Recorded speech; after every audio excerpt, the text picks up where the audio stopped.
Cherokee Nation Principal Chief Chuck Hoskin Jr. gave a speech on October 22, 2023 at a meeting of the San Diego Cherokee Community.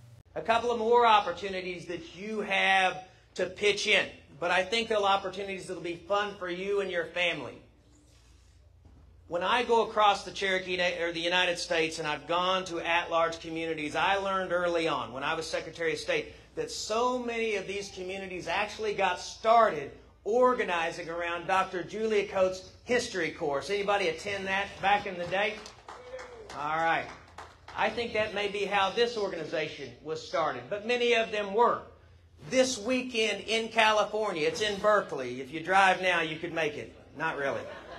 But this weekend in Berkeley, the Cherokee Nation history course, a new version of it, is in an at-large community. We're going to have more of that if we bring the history course to San Diego. Will you bring your family? Will you show up? Will you learn Cherokee? That's right.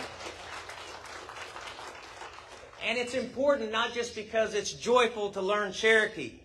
Think about the young Cherokees in your midst, your kids, your grandkids.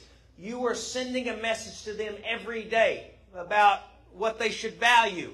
When you take them to the meeting like this, you tell them they ought to value being Cherokee.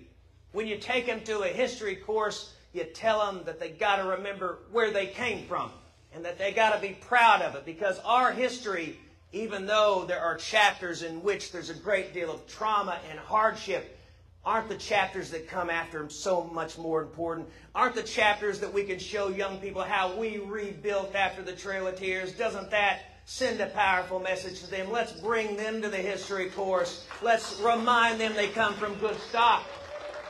That's who we are.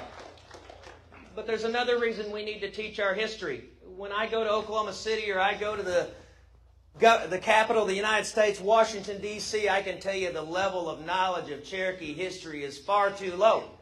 Sometimes we have to start from scratch when we're trying to explain to somebody why we have treaty rights, why they're the law of the land, where we came from, that we were here before anyone ever heard of a state of Oklahoma, that we were governing ourselves just fine before Europeans got lost, that we know what we're doing, and that we have sovereign rights. Well, we can't expect the rest of the country to respect our history if we don't have the self-respect to teach it to each other. I'm learning more every day, and we all ought to be on that journey. So this history course is as much about your personal joy as it is about a national commitment to making sure we raise the level of knowledge among our own people, particularly the generation coming up.